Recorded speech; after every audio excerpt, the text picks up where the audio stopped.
Bienvenidos al Cuento del Estado, tu ventana semanal para conectar con la realidad política y económica con una perspectiva liberal.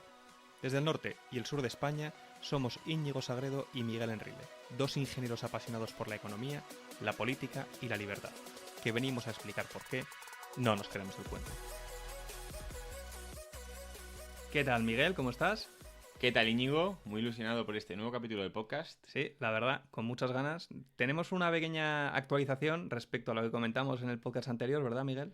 Es que nosotros hemos incumplido nuestra primera promesa en el podcast porque, como veis, estamos publicando esta semana cuando la semana pasada dijimos que esta semana no publicaríamos.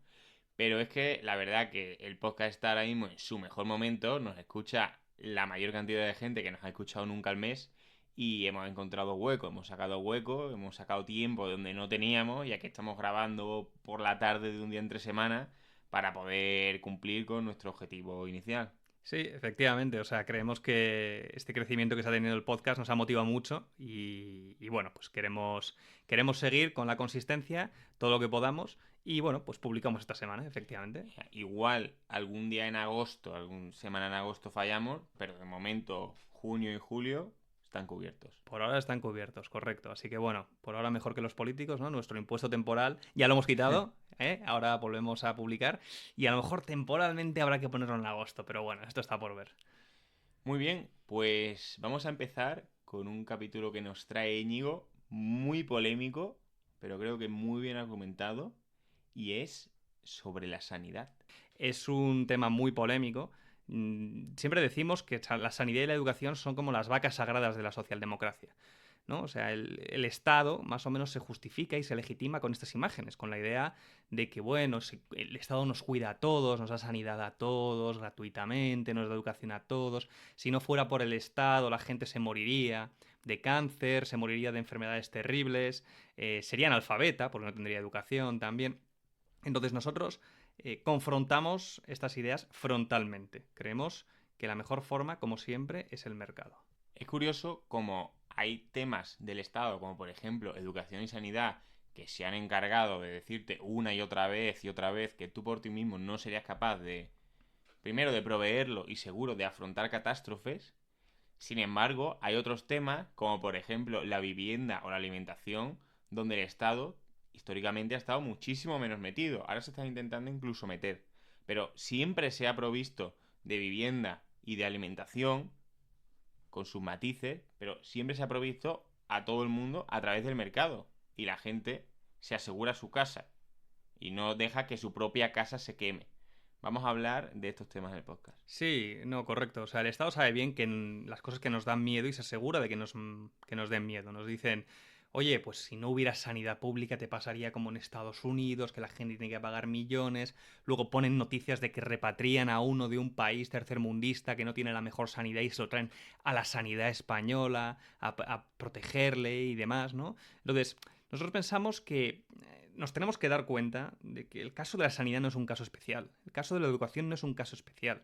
Son elementos de mercado, son pues fines que la gente tiene, tener una buena sanidad, tener una buena educación, etcétera, y que la mejor forma de proveer estos fines, como siempre, es a través de la descentralización y del mercado libre, con la capacidad creadora del ser humano y el orden espontáneo del mercado. Por eso nos encontramos con situaciones como, pues no sé, el sector del automóvil o el sector de los teléfonos móviles que tú ves los últimos 10 años y es increíble cómo han avanzado a nivel tecnológico, pero luego otras cosas como la educación y la sanidad se mantienen caras y con el mismo formato modificando cosas menores a lo que ha pasado, ¿no? Los últimos 100 años.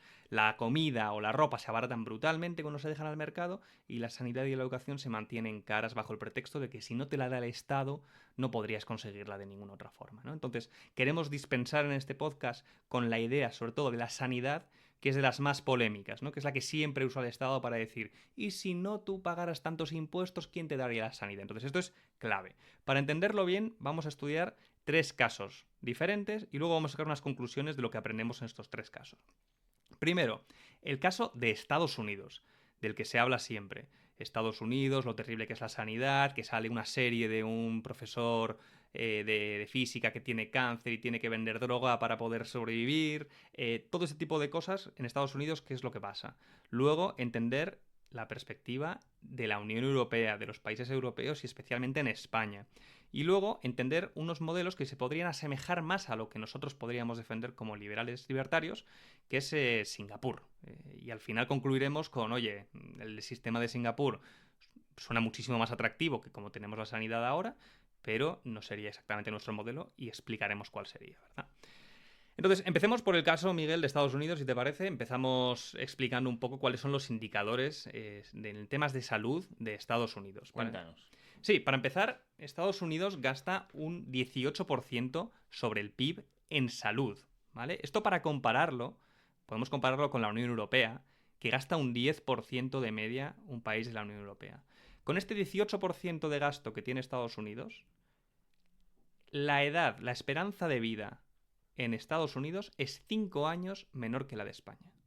Además, las tasas en Estados Unidos de obesidad, de enfermedades cardíacas e incluso de hospitalización por enfermedades prevenibles son bastante mayores que las que hay en la Unión Europea.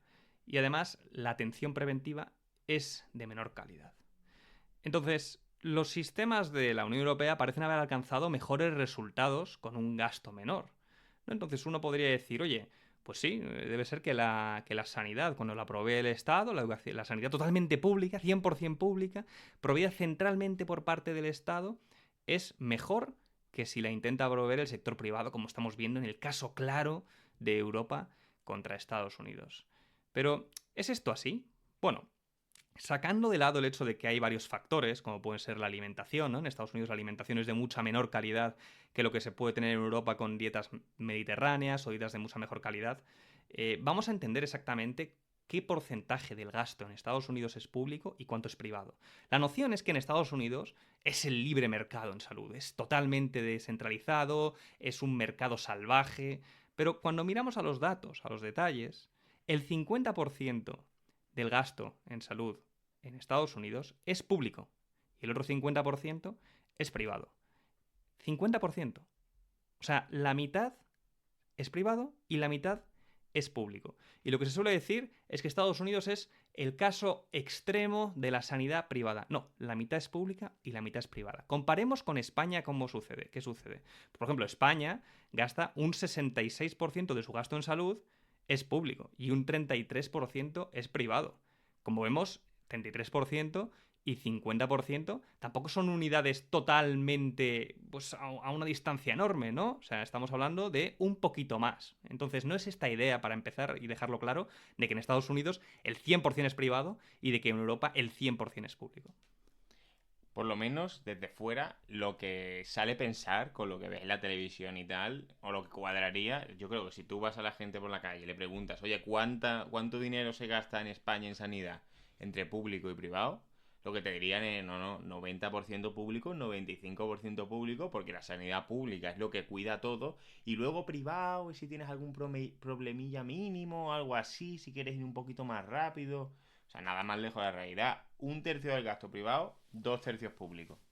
Sí, justo. Y además hay casos incluso extremos dentro de la Unión Europea, como Grecia. En el caso de Grecia, el 45% de la sanidad es privada, ¿no? Entonces, esto ya lo hemos dejado claro, pero esto no explica por qué hay tales diferencias en los indicadores que hemos mencionado entre Estados Unidos y Europa. El principal problema de los Estados Unidos es un sistema de seguros con unos incentivos bastante perversos y corruptos.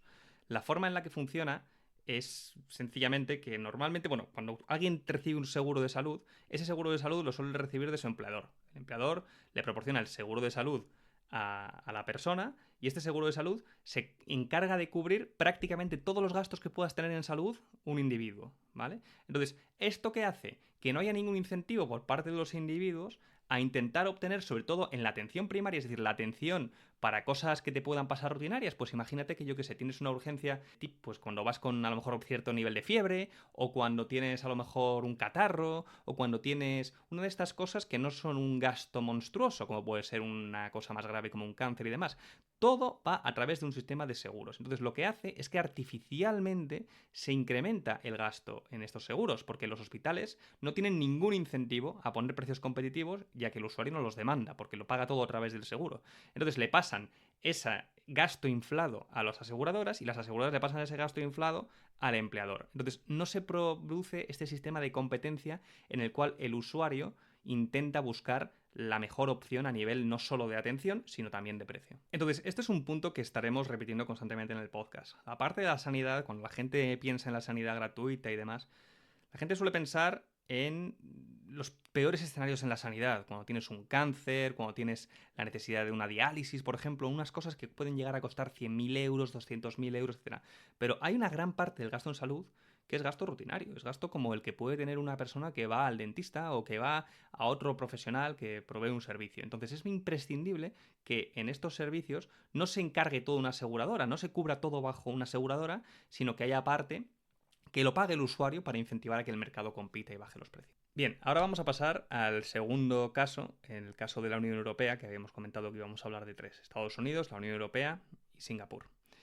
El caso de la Unión Europea es muy interesante y vamos a poner un ejemplo, pues el caso de España dentro de la Unión Europea, y es que, curiosamente, en España hay muchas personas, y de nuevo decimos que el 33% del gasto es público, hay muchas personas que eligen pagar la privada y la pagan dos veces, porque pagan, por un lado, la pública, que se la roban a través de impuestos, pero luego deciden pagar otra vez la privada. Y esto es una cuestión interesante. Comentaba Juan Ramón Rayo el otro día que, bueno, uno puede entender que en bienes como la educación, pues alguien esté dispuesto a gastar dos veces, ¿no? Porque no solo pagas una educación diferente, sino que a lo mejor también pagas el entorno en el que tu hijo se desarrolla, te interesa que tenga ciertos valores, etcétera. Puede tener sentido. Pero el caso de la sanidad no es un entorno, no es una zona donde vas a exponerte a una serie de ideas a largo plazo y demás. No, la sanidad es un servicio, como puede ser otro servicio cualquiera. Y sin embargo, muchas personas eligen pagarla dos veces, ¿no? Entonces esto ya en sí tendría que llamar mucho la atención, pero aquí va el caso más interesante, y es que a los funcionarios en España se les da la posibilidad de elegir entre la sanidad pública o un seguro privado. Es decir, a ellos por ser funcionarios tienen ese privilegio. El resto de mortales no tenemos ese privilegio. El resto de trabajadores que trabajamos en la empresa privada, no. Nos cae la seguridad social por defecto. Si quieres tener un seguro privado, lo pagas aparte. Pero el caso de los funcionarios es muy interesante porque les permiten elegir entre la sanidad pública o la sanidad privada. Bien, ¿qué eligen los funcionarios en su gran mayoría? Pues el 76% de los funcionarios a los que se les da la opción eligen un seguro privado. Y los políticos, cuando lo vemos en la tele, Carmen Calvo, etc., van siempre a la sanidad privada. ¿Esto significa que la sanidad privada es necesariamente mejor que la pública? Bueno, por lo menos nos da una pista interesante. Nos dice, oye, la sanidad privada está siendo elegida. Además, la sanidad privada no es que sea aquí el libre mercado de Milton Friedman, todo perfecto. No, es una sanidad profundamente intervenida. Pero a pesar de esto, las personas eligen esta sanidad privada, porque a la gente no le hace nada de gracia tener que ser sablada a impuestos todos los meses, la mitad de tu renta, la mitad de tu renta, la mitad de tu renta, y luego yo he hablado con compañeros, con amigos que me dicen, joder, pero tío, o sea, luego encima tengo que ir a la sanidad y me toca una lista de espera de 3 meses para cualquier cosa, de 6 meses. Luego, también los médicos se quejan, no, oye, pues a nosotros nos pagan mucho menos que en otros países. Y luego la sanidad además se mantiene cara por ineficiencias. Y luego además eligen cuántas personas pueden entrar al sistema de salud a través del MIR y estos otros exámenes, etc. Entonces, se encarga el Estado de elegir lo que puede proveerse o lo que no se puede proveer. Un caso bastante sangrante de la sanidad pública es que si trabajas para el Estado, la regulación laboral les da exactamente igual, porque todo médico tiene que hacer las famosas guardias, especialmente cuando está en la época de la residencia, los primeros 5 años donde están obligados a trabajar para el Estado si quieren ser médicos de cualquier especialidad. Pues en estas guardias los médicos pueden trabajar 24 horas seguidas, 24 horas seguidas. No es estar en el hospital 24 horas seguidas y dormir 8. Es que tienen la posibilidad, como es entre gente, de que trabajen 24 horas seguidas, de tener que hacer una operación después de llevar 23 horas sin dormir.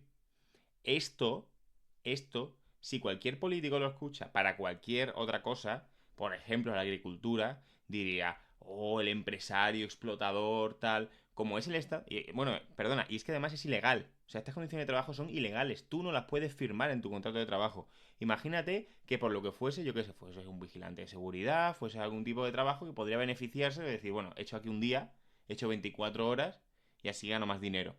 Eso es ilegal. Es ilegal. O sea, no se puede. No se pueden hacer más de 80 horas extras. Es ilegal que en tu contrato de trabajo ponga que vas a hacer 80, 90 horas en semana. Para los médicos es perfectamente legal.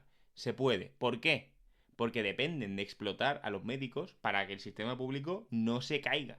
Muy bien, Miguel. Pues ahora vamos a ver esa tercera pata de la que estábamos hablando. Hemos visto el caso de Estados Unidos y porque es profundamente ineficiente. Confunden ese gasto para casos excepcionales en materia de seguros con el gasto cotidiano que uno puede tener y entonces lo que hace es que primero no haya ningún incentivo para las personas de reducir ese coste y segundo, por esa naturaleza perversa, incrementa muchísimo los costes a los empleadores, que además, por cierto, se le da incentivos fiscales para los seguros, etc. Entonces, es un sistema que es profundamente ineficiente desde las regulaciones que ha montado el Estado. El caso de Europa, lo hemos visto con el ejemplo de España, ¿no? Hemos visto que gastan una cantidad, pero que muchas personas se quieren ir a la opción privada y cuando les das la opción de elegir, eligen la privada. Ahora vamos a ver el caso de Singapur. Y sí, hemos visto el caso de Estados Unidos, de España, cómo gastan una cantidad diferente del PIB, pero Singapur, en prácticamente todos los rankings que la gente vea, tiene la mejor sanidad del mundo. Son un país que tiene 5 millones de habitantes y cada año tienen 500.000 turistas médicos, que se llaman, que son personas que van a usar el servicio de salud de Singapur. 500.000, un 10% del total de los habitantes visita Singapur para sus necesidades médicas, ¿no? Entonces, ¿cuál es la edad que tenemos media de vida en Singapur? 83 años, mayor que la de España. Con lo cual en eso también parece que va bien. Y luego que habíamos dicho sobre el gasto sobre el PIB. Pues Singapur gasta en salud sobre el PIB un 4%. Es tremendamente eficiente. Recordamos la comparación. En la Unión Europea se gasta de media un 10%. Algunos países un poquito más, como Alemania, otros países como Rumanía un poquito menos. En el caso de Estados Unidos se gastaba un 18%. Vale, Singapur gasta un 4%, con lo cual, gastando menos consigue resultados muchísimo mejores. Entonces, pues sería interesante, yo creo que si a los políticos realmente les importase la población, darles los mejores servicios posibles, tendrían incentivos para entender qué está pasando en Singapur, cómo funciona tan bien y cómo es tan barato. En la sanidad se habla normalmente de 3 palancas que se intentan cubrir, ¿no? Una es la calidad en la sanidad, oye, cuán buena es la sanidad. Otra es la igualdad en el acceso, es decir, oye, ¿tiene todo el mundo la capacidad de acceder a este sistema? Y la tercera es el precio. Y normalmente se suele decir que es imposible conseguir las tres. Que si tienes un precio, una igualdad en el acceso alta como puede ser en España, pues tienes un precio disparado y una calidad cada vez más baja. Si tienes un precio asequible, pues la calidad no es tan buena y tal. Entonces no se pueden tener estas tres patas, precio, calidad, igualdad en el acceso, cubiertas. Pero Singapur, sin embargo, ha conseguido resolverlo. ¿Cómo lo ha hecho? Pues tiene un modelo muy, pero que muy interesante. Vamos a explicar este modelo, pero queremos aclarar que el modelo que tiene Singapur no es nuestra meta. Nuestra meta es un modelo totalmente liberal, totalmente liberalizado, totalmente privado, como se dice en España. Y sé que decir eso en España es casi sacrilegio para la mitad de la población. O sea, cuando la gente dice, no, sanidad privada 100%, casi que te decapitan. Cada 5 minutos hay una manifestación por la sanidad pública. Para la mitad no, para el 100%, porque todos los partidos políticos defienden la sanidad tal y como está ahora. O sea, para el 100% de la población es sacrilegio. Sí, entonces vamos a entender cómo funciona el sistema en Singapur. En Singapur, bueno, para empezar, tienen un sistema laboral, porque todo está relacionado, muy poco intervenido, con lo cual tienen unos niveles de paro bajísimos. Tienen unos niveles de paro del 3%, casi paro residual. En España recordemos que tenemos un paro estructural del 12, 13, 14, 15, 16% hemos llegado a tener, ¿no? Con lo cual, para que veamos las comparaciones. Pero bueno, todo está relacionado. Si liberalizas un sector, el otro también se puede liberalizar. En el caso de Singapur no tienen apenas paro. Y entonces cómo funciona es que las personas tienen que aportar más o menos un 33% de sus ingresos a 3 cuentas diferentes. Una cuenta se llama la Ordinary Account, que sirve para gastos que puedas tener en temas de materias de colegio de tus hijos o incluso de vivienda.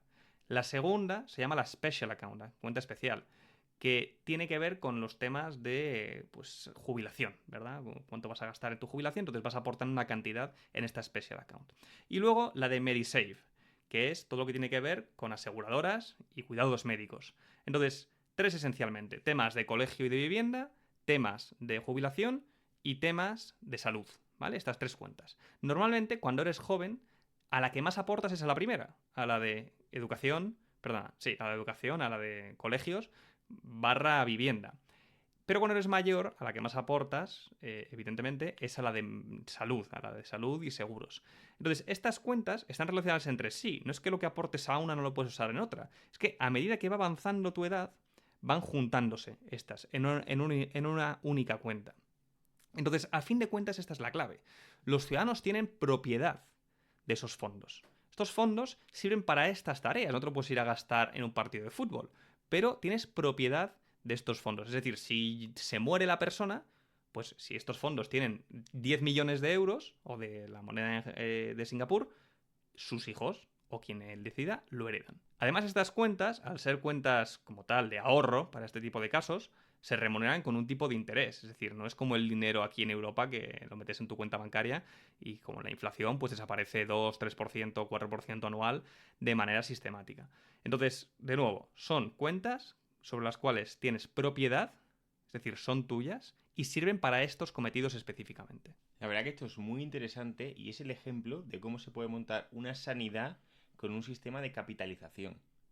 Esto es conceptualmente extremadamente diferente de lo que tenemos en España, porque aquí el poder de decisión lo tiene el individuo, y es el individuo el que va ahorrando para en un futuro poder plantearse los gastos médicos que suelen llegar cuando eres más mayor. Pero es que si nunca te terminan llegando, tus hijos pueden heredar ese dinero. No es como aquí, por ejemplo, el sistema de pensiones, que si estás cotizando 30 años y te mueres, tus hijos no ven ni un euro y te han robado el 30% de tus ingresos. Aquí este 30% de los ingresos es tuyo. Es tuyo y a futuro tus hijos podrán también disfrutar de ello. Entonces se crea una sociedad rica, no una sociedad pobre. Y se capitaliza, es decir, el ahorro es clave para capitalizar, no como en España, que se consume. O sea, en España, cuando te extraen forzosamente las cotizaciones de la Seguridad Social, tanto las que te paga por ti el empleador, pero que son tuyas, o como las que te quitan a ti directamente, eso se transfiere directamente a la gente mayor en un sistema piramidal y ellos lo usan para el consumo. En ese proceso no hay ningún momento de inversión y ahorro, o sea, ahorro que es necesario para la inversión. En ese caso sí, las personas ahorran y lo tienen invertido, por eso produce esa remuneración, por eso se capitaliza. Entonces, hemos visto estas tres cuentas. La cuenta ordinaria, que es el tema de vivienda y de educación. La cuenta especial, que es la cuenta que se utiliza para la jubilación. Y la cuenta Medisave, que es la que se utiliza para temas médicos, ¿vale? Pero posteriormente se introdujo un tema, un tipo de cuenta adicional que se llama MediShield Life, ¿vale? Este MediShield es para aquellas situaciones médicas más catastróficas. Es decir, es el seguro que habíamos mencionado antes. No sé si os acordáis que habíamos comentado. No, la sanidad pues tiene una gran parte que son pues intervenciones más mundanas, ¿no? Oye, voy por un resfriado o voy incluso porque tengo un problema tal. Y luego tenemos cosas catastróficas, que son cánceres, diálisis, etcétera, para los cuales se necesita un seguro. Pues este es el MediShield. El MediShield entra como un seguro y para las personas de 20 años cuando empiezan a trabajar, 20, 25 años, parte de ello además lo puedes pagar con lo que has metido en Medisave y cuesta más o menos 101 dólares. Para las personas mayores, pues cuesta un poquito más, cuesta 600 dólares. Con 60 años a lo mejor te cuesta 600 dólares. Pero también tengamos en cuenta, y esto es al año, tengamos en cuenta los salarios en Singapur son muchísimo más elevados, pero además estas cantidades son anuales. Esto es muy interesante porque este MediShield, lo habíamos comentado antes Miguel y yo, y decíamos, joder, claro, esto suena muy bien, estos sistemas y demás, pero si los quitáramos, ¿qué pasaría, no? La gente a lo mejor no se responsabilizaría de su propia salud y pues tendrían de repente un cáncer y no tendrían ningún seguro, ¿y qué pasaría en esos casos? Bueno, pues este MediShield, que es este tipo de seguro, tenía un 94% de aceptación, es decir, 94% de las personas que trabajaban o de las personas que podían participar en él estaban participando en él cuando era de forma voluntaria y ahora se ha vuelto de forma obligatoria. Pero bueno, ya vemos que los niveles eran muy, muy elevados. Y luego este Medishield, pues tú le puedes meter mejoras. Ahora vamos a explicar qué son estas mejoras, porque funcionan de una forma muy interesante. No son mejoras de, oh, pues a ti te doy mejores médicos o mejor trato. No, esto no funciona así. Y finalmente, pues hemos dicho el Medisave, que es para los gastos corrientes de salud. El Medishield, que parte del Medishield además lo puedes financiar con el dinero del Medisave, que es para estos gastos catastróficos. Y luego está el Medifund, que es la tercera pata. Este Medifund lo que permite es cuidados médicos de última instancia para aquellos que realmente no se lo puedan permitir de ninguna manera. Esos que quedan totalmente desproveídos de cualquier sistema. Claro, a diferencia de en España, no cubre este Medifund a todo el mundo, sino que cubre justo a estas últimas personas que son totalmente vulnerables. Y esto hace que el sistema de salud en general, incluso para aquellos que usan el Medifund, sea de mejor calidad, porque es un sistema de mercado a diferencia de todo el mundo usar el Medifund y esto ser monopolizado por parte del Estado. Entonces, claro, hemos dicho, oye, pues puede haber personas que paguen más cantidad, menos cantidad. Entonces, esto además hace que pueda haber cierta discriminación en los precios. Un caso muy claro de discriminación en los precios es el tipo de habitaciones en los hospitales. Sí, el tipo de habitaciones. En concreto, hay 4 tipos de habitaciones que van variando el precio según los beneficios que tú quieras. Por ejemplo, lo más barato, que es la clase C, son habitaciones compartidas con 8 o 10 camas y cuestan $26 la noche. Si te vas a la clase B2, te cuestan 59. Si te vas a la clase B1, te cuesta 189. Y si te vas a la clase A, que son ya habitaciones privadas, con televisión, con aire acondicionado, te cuesta 351. Aquí lo típico que diría alguien es, no, todo el mundo tiene que tener acceso a la mejor sanidad posible y tal. Pero primero, eso no es real, porque a todo el mundo no se le puede dar un servicio de lujo si ellos no se lo quieren pagar, y de hecho en España no se da, porque en España todas las habitaciones son compartidas en los hospitales públicos. Pero es que además, esto es muy parecido a lo que vemos cuando cogemos un vuelo. Cuando cogemos un vuelo, está la clase turista, la clase business y la clase premium. Cada uno por el mismo servicio. Esto es muy importante, no es que la clase C tenga peor sanidad que la clase A. La sanidad es la misma. El vuelo que te lleva de un sitio a otro es el mismo. Pero por añadidos diferentes se paga diferente, y en un vuelo es evidente. Nadie diría, no, todo el mundo tiene que volar en premium. Porque entonces diríamos, no, hay gente que no puede volar, evidentemente, porque no lo puede pagar. Pues aquí es exactamente lo mismo. A mí me parece este sistema bastante mejor de lo que tenemos ahora. Justamente, y esto al final lo que dice Miguel, o sea, los doctores que te atienden son iguales. Solo que, por ejemplo, el tipo de habitación, aquí vemos cómo se puede discriminar, y lo que hace es que esta discriminación en precio permite mantener un sistema con costes bajos para todo el mundo en función de lo que valore. Entonces, de nuevo, es un sistema en el que se aplican mecanismos de mercado y que por tanto se vuelve eficiente, barato y el mejor del mundo para todos.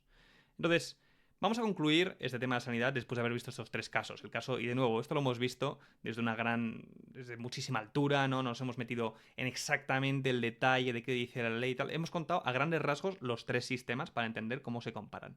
Primero, ni el sistema de Estados Unidos es 100% privado, ni es el mercado libre absoluto y demás. Ya hemos visto que es más o menos 50-50 y encima tiene incentivos perversos que se han impuesto desde el Estado.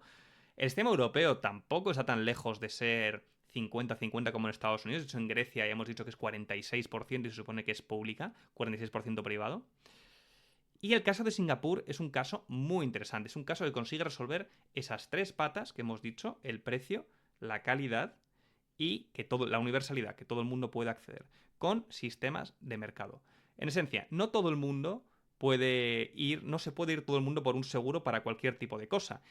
El consumidor tiene que ser capaz de, primero, asegurarse que los fondos que necesita para sus costes médicos estén ahí. Y nosotros siempre decimos, esto tiene que ser cada persona responsablemente haciéndose cargo de ello y haciendo que esto sea así. Pero bueno, se puede pasar por este sistema de Singapur antes, en el cual te crean estas 3 cuentas, que de nuevo estas 3 cuentas las podría crear cualquier persona, porque los fondos son suyos. No es como el Estado, que en el caso de España, que te obliga y te extrae recursos por la fuerza Eso no lo podrías hacer tú de manera voluntaria, no. Pero este sistema que tiene en Singapur se podría hacer perfectamente de manera voluntaria. Las personas aportan a estas cuentas y luego estas cuentas se van juntando.